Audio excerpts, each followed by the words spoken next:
Hey, how you doing, guys? So today I'm going to be showing you or sharing with you 5 tips to be successful flipping pallets of goods. Okay, and if you stick with these 5 things, some of them are do's and some of them are don'ts, but if you follow these 5 tips, and you can be successful making money consistently in this business. So tip number 1, guys, is do not buy or do not source goods. Do not source pallets of goods from the following types of businesses. Do not source goods from other clearance companies, okay? Other closeout, surplus, clearance companies. They are dealing in clearance pallets of goods like we are, but they're not the type of businesses that we will reach out to get offered cheap pallets of inventory, because the thing is, the type of businesses that we reach out to, more direct at source, like manufacturers, importers, distributors, etc. They are the type of businesses that when we do a deal with them, they will be losing money. If you are trying to source pallets of goods from other surplus companies, other clearance companies, or these liquidation pallet businesses, these companies that sell these retailer returns goods. The problem is with these companies is they are making money when they sell you goods. They're making money from you when they sell you these pallets of goods. We only want to be buying or sourcing from businesses who are losing money when we buy from them, okay? So that's a big difference. And the thing is as well, a lot of people bring me deals and I say, where have you got that deal from? And they say, from this company here, and I'll check out that company, and it's a surplus company, it's a surplus stock company, it's a it's a liquidation pallet company. We don't want to be buying from those types of businesses, guys. You need to be sourcing basically what I call higher up the ladder. All right, by the time a clearance or surplus company has purchased those pallets, okay, and we are the wrong type of business to be buying from them. Now, there's nothing wrong with selling to other clearance companies, other surplus stock companies. I sell to, several other, you can even call them competitors. But the reason I sell to quite a few surplus companies, clearance companies, etc., is because my deals are good, because I'm sourcing more direct, I'm sourcing higher up the ladder. So there's still profit for me even if I sell to other clearance companies. But if you are buying, if you are sourcing goods, don't approach other surplus companies and get offered their stock. It's the wrong places to buy stock, all right? It's probably not going to be cheap enough. And, we need to be sourcing pallets from where they're getting their pallets from, or where they're sourcing from, all right? We need to be going more direct. That's the thing. So don't go trying to source stock from these companies that have these returns pallets, liquidation pallets, clearance pallets. You can get all this stuff more direct from source. You don't want to be sourcing it when it's gone down the line several times, okay? That's the first tip. The second tip is highly important, guys. And, most people actually still do this and mess up and get the fingers burnt and lose a lot of money all the time through the year. Do not ever invest money into stock or inventory, whatever you want to call it. Don't invest money into stock and buy it unless you already have a buyer over here already lined up who wants to buy that stock. All right. The only way you should be buying pallets of stock is if you've already got a buyer already lined up, they've put their hand up and they want that stock and they've agreed a price with you already. Then you're going to go back to where you source those pallets from and you're going to negotiate a price, okay? But you've got to understand something. Don't invest your money into pallets of goods if you have no buyers lined up. Like, that is just so risky and dangerous. I know guys that they just keep buying pallets and pallets of goods and they'll literally, pay for them, transport those pallets into a warehouse, but they haven't got a buyer. They haven't got any buyers lined up. Now, some of them might have a few customers that they can move a bit of stock here and a bit of stock there. But my question is, if it's such a great deal, why haven't you already just flipped that deal straight onto another buyer? If it's such a good deal, why do you need to buy it, invest money in it, bring it into a warehouse, pay transport costs, pay storage costs, and then start selling it? No, that's the wrong way around, guys. What you need to be doing is, when you find an inventory deal, when you find some pallets of goods, you need to be then finding your buyer. You need to be working hard, or use me, if you're in my program, to help you try and find a buyer. All right, that's what we do. We work on deals, but without committing. Okay, we're not committing to that deal until we've validated. We call it validation. We validate a buyer. You've got to validate a buyer, because at the end of the day, you could put money into some pallets of goods that you think is a great deal, but it might not be a great deal. It might be, you might not have bought it cheap enough. It might be the wrong type of stock. Might be the wrong type of product at that moment in time. It just might not be right, but you might think or feel that it's a good deal. You might look at that deal that you've been offered and think, wow, that's cheap. But really, you don't know that. You don't know that until you've got buyers lined up to buy it. And so what we do in our business, and what I teach, is when we are reaching out to businesses and they are offering us pallets of stock, what we're doing is we are validating those offers. We want to know, we want to get data almost. We want to know, is that deal good? Does that deal look of interest to someone?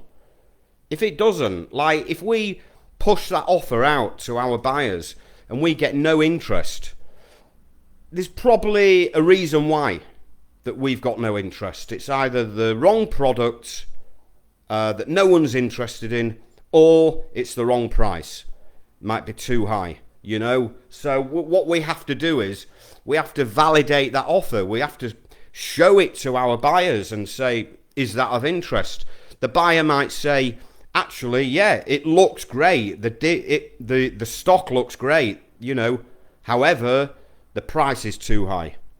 So at least we know that someone is potentially interested, but the price is too high. So what we'll do then is we'll go back to the seller who's offered us those goods, and we'll say to them, we're interested, but the price is too high. And then we'll start trying to drive the price down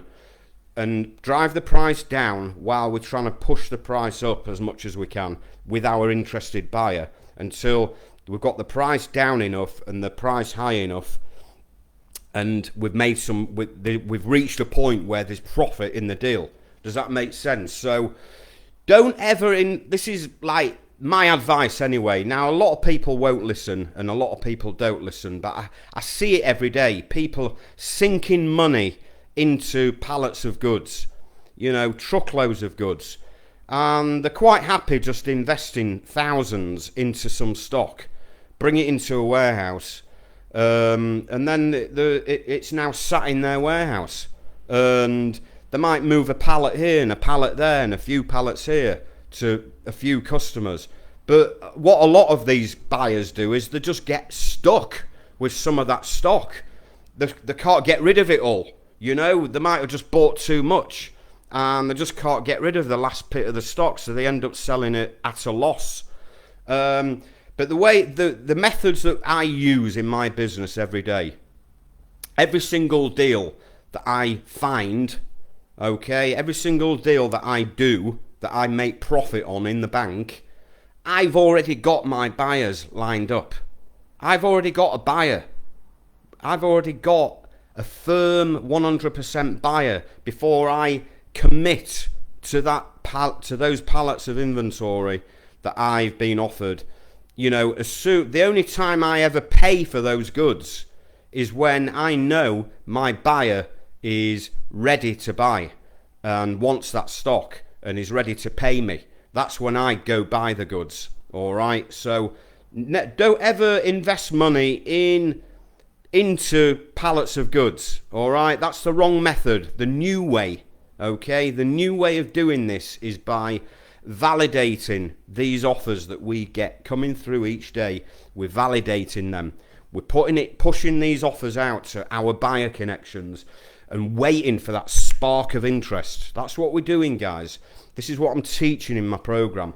So we're pushing offers out, all right, and then we're getting that spark of interest, and then we start putting the wheels in motion to agree a deal with our seller and with the buyer, all right. And throughout that whole process, we haven't spent any money, okay? We've not risked any money until we've got that deal in place, and then we can invoice our buyer, and then we can get an invoice from the seller to us and do the financial transactions. But don't ever spend money in pallets of goods.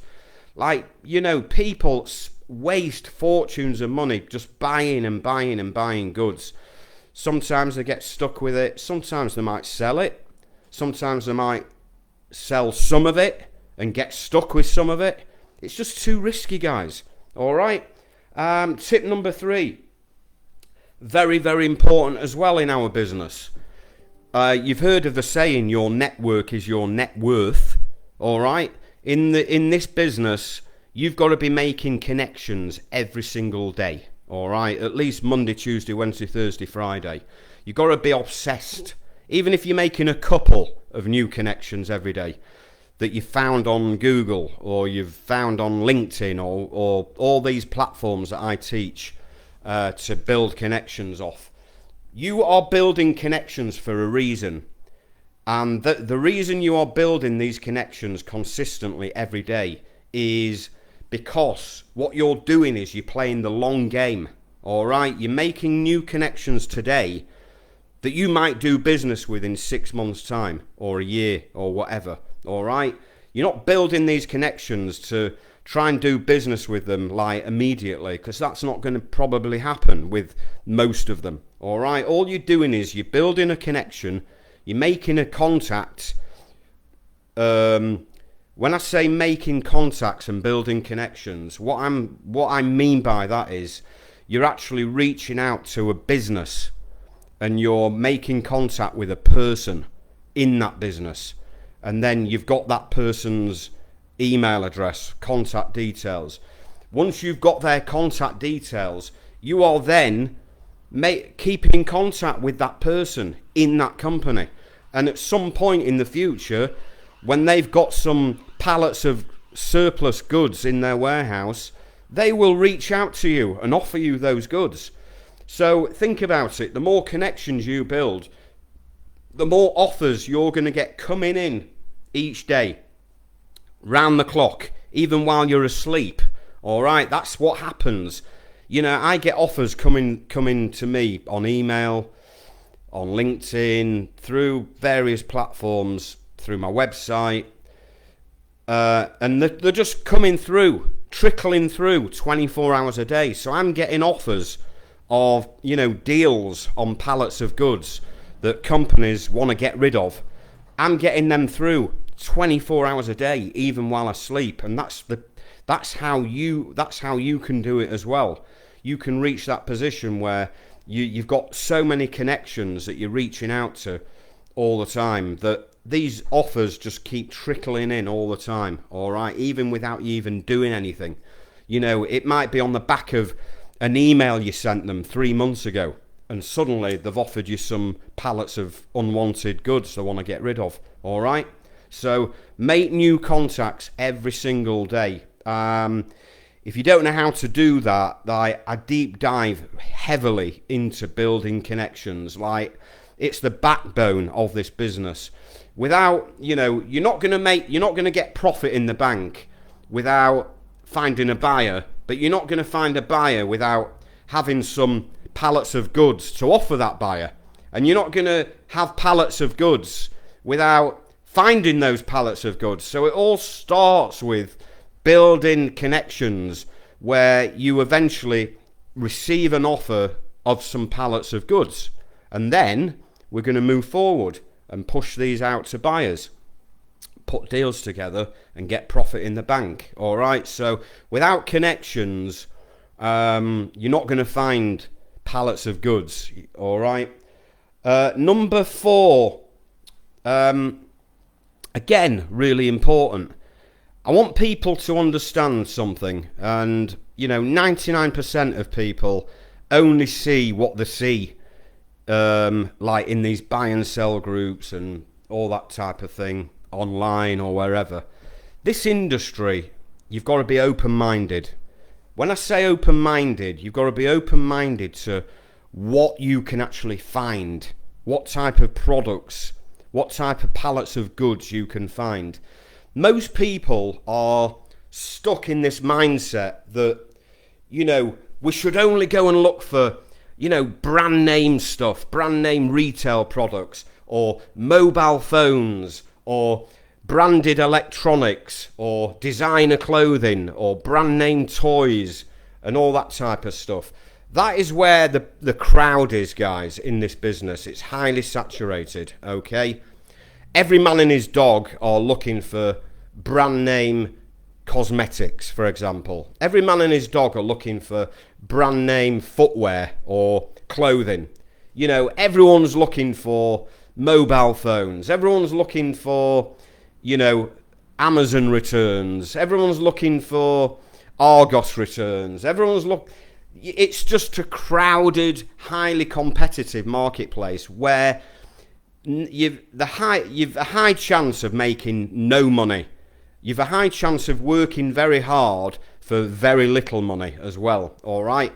Why bother following the crowd and looking for what everyone else is looking for?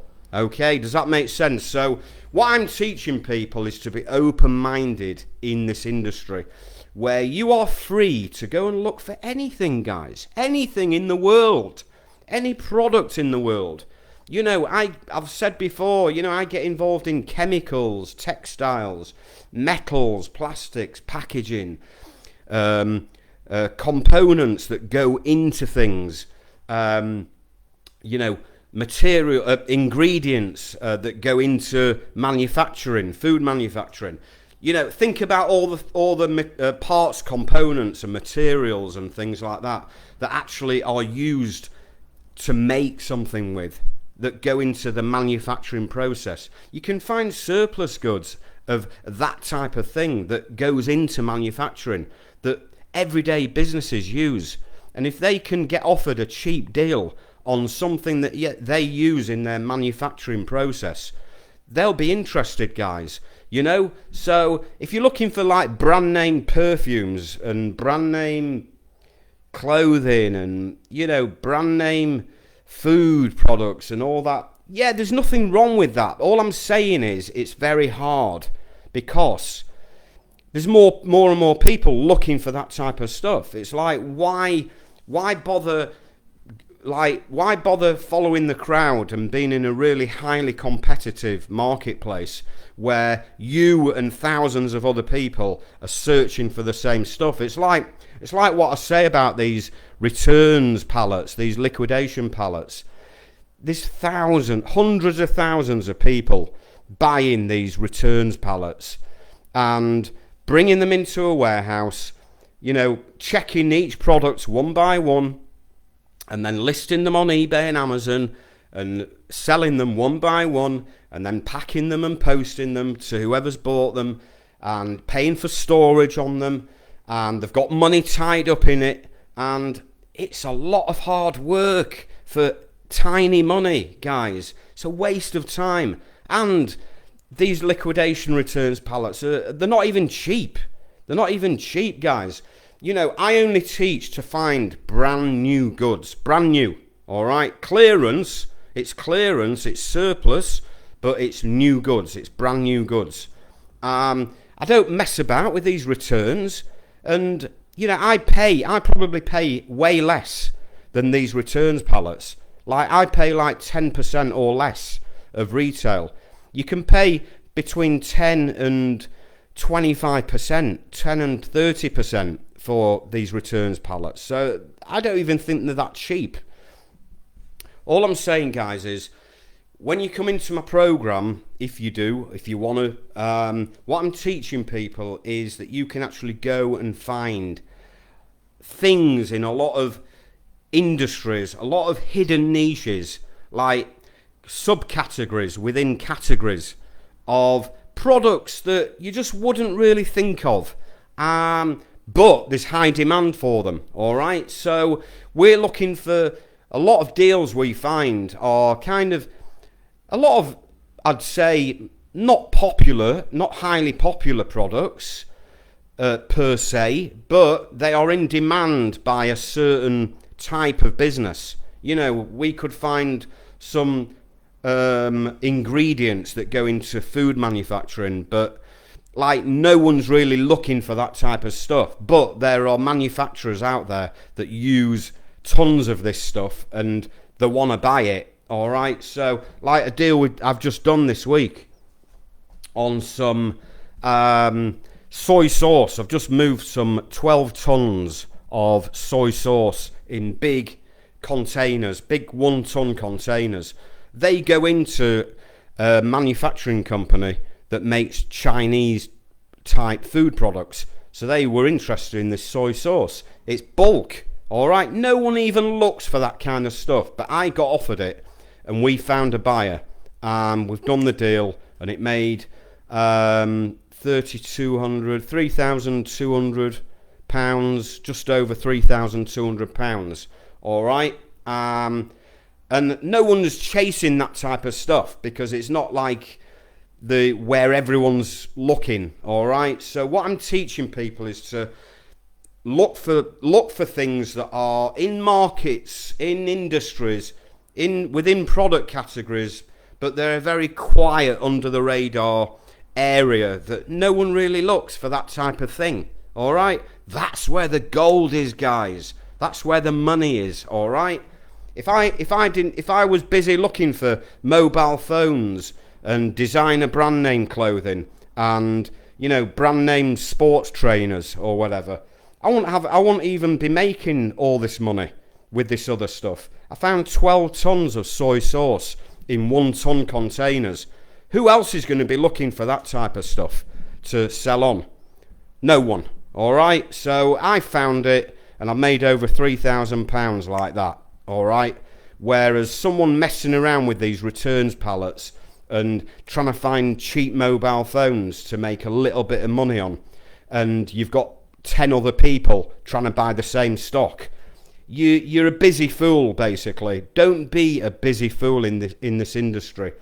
As I say, keep open-minded on literally any physical product that you can go find across any industry. All right. And finally, number 5, and this is an interesting one. It might shock a lot of people.